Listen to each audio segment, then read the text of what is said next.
Olá a todos, nós estamos hoje aqui direto do Congresso da SBPMO, do 29º Congresso, e estou aqui junto com a doutora Vaneusa Funk e doutor Afonso Vigorito, e a gente vai conversar um pouquinho sobre as atualizações do Congresso em relação à doença do enxerto contra o hospedeiro. E eu vou começar só levantando, acho que foi um dos assuntos maiores que a gente teve aqui no Congresso, que é o uso da ciclofosfamida pós, né, que a gente está usando amplamente no Brasil e no mundo. Eu acho que a gente poderia comentar dois pontos, né, que chamaram a atenção, né? Então, em relação aos dados de segurança disso em todos os pacientes, né, a gente teve agora recentemente esse tipo de discussão. E o outro que a gente levantou é a forma da gente usar, que talvez a pergunta certa seja essa, né? Qual é a dose ideal? Ou talvez a gente tenha que combinar com alguma coisa a mais, por exemplo, com baixas doses de ATG. Então, eu gostaria que o doutor Afonso comentasse um pouquinho aí do que a gente está vendo aqui nesse congresso hoje. Magana, inicialmente queria agradecer o convite, participar do podcast aqui direto do Congresso. Eu acho que é muito pertinente que você está perguntando, por conta hoje o ciclo pós virou a moda no transplante, né? E eu acho que o que a gente tem que levar em consideração, o que a gente tem de evidência robusta em relação a ciclo pós? O que a gente sabe? Indiscutível. No transplante com doadores haploidênticos, eu acho que nos transplantes não aparentados, com Mis- HLA não idêntico, o que a gente sabe mismatch, que isso é uma isso. situação que a gente sabe que tem evidência forte para isso. Mas os dados que a gente tem nessa situação foram tão bons que isso acabou sendo expandido para outras situações, além do haplo e dos não aparentados não idênticos, né?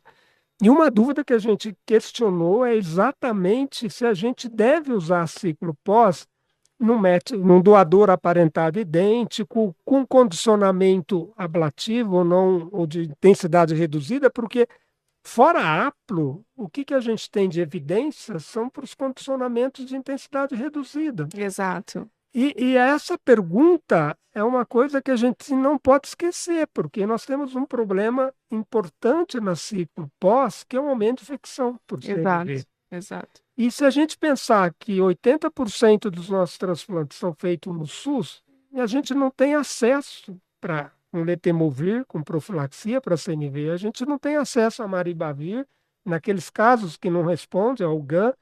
Agora, eu acho que o caminho está indo para isso, para usar ciclo universal, né? A gente vê hoje, recentemente foi publicado o CIBMTR, os dados do CIBMTR, como aumentou a ciclo pós em todas as situações, em todos os tipos de transplante. Mas o que você mencionou, eu acho que é onde a gente vai encaminhar.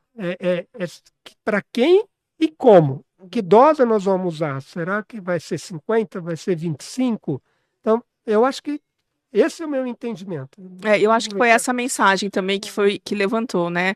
Eu acho que a gente vai partir por esse tipo de combinação com os resultados interessantes, né? E que talvez alivie um pouco essa Sim. questão até infecciosa, que é o nosso maior problema, a nossa É, maior causa de mortalidade. infecção, alteração cardíaca, né? Exato.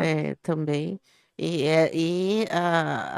Nós precisamos, de fato, desses dados na nossa população, principalmente porque, como o Afonso mencionou, a maior parte dos transplantes brasileiros são feitos no ambiente SUS, onde a gente não tem disponibilidade de profilaxia para CMV, nem de tratamento para outros vírus também. Que aí você tem BK vírus, né? Você tem Adenovírus. adenovírus, você Uhum. tem outras infecções virais, e a gente tem bastante dificuldade com antiviral. Então, nesse cenário, e num cenário onde olhando o nosso registro, a nossa maior causa de morte é a infecção, existe essa preocupação e eu acho que a gente tem que ser mais cuidadoso, né? Essa é a minha opinião. É. Então vamos mudar para coisa boa agora, né? Que a gente está vivendo uma nova era, felizmente, no tratamento da doença crônica, né? Por muito tempo a gente não tinha nada, né? E não tinha nada feito especificamente para o GVHD. E o que a gente está vendo aqui nesse congresso, então, dá reflexo do que a gente está vendo no mundo, né? Que agora a gente tem 4 novas drogas, né? Que vão futuramente no Brasil a gente vai ter acesso a essas 4, por enquanto a gente tem somente a 2. né? Mas isso vem acontecer e que eu acho que está se fazendo uma grande revolução, né? Isso abriu uma porteira com fruto do estudo, né, da fisiopatologia, e eu acho que daqui a uns anos a gente vai ver uma realidade completamente diferente do que a gente via no passado. Eu acredito que a gente vai ver menos formas mórbidas e os pacientes com uma melhor qualidade de vida. Então, Vanessa, gostaria que você falasse um pouquinho as suas impressões do que a gente está vendo aqui nesse congresso, dessas atualizações. É muito animador, né, em termos futuros, o que a gente vê hoje. Como se diz, a gente tem uma compreensão melhor da fisiopatogenia e a gente tem drogas inteligentes baseadas nessa fisiopatogenia. Então, isso é, sem dúvida nenhuma, receita de sucesso, né? A gente tem uma expectativa muito grande de que os pacientes tenham uma melhor qualidade de vida, que o tempo de tratamento seja um pouco menor do que é hoje, né? Agora, um ponto importante também nesse cenário é que a gente precisa ter acesso no SUS, pelo menos para uma dessas drogas novas, né? Muito, se não para várias, porque é muito importante para esses pacientes também Exato. a gente ter essa liberação, né, porque a doença do enxerto contra hospedeiro crônica é uma doença que é causada pelo transplante, que causa um sofrimento muito grande nos pacientes, uma péssima qualidade de vida. Então, é muito importante que a gente tenha acesso a essa grande descoberta científica, né? Esse grande ganho que a ciência nos trouxe, né? E a ciência deve ser usada para isso, né? Para a comunidade, para a sociedade.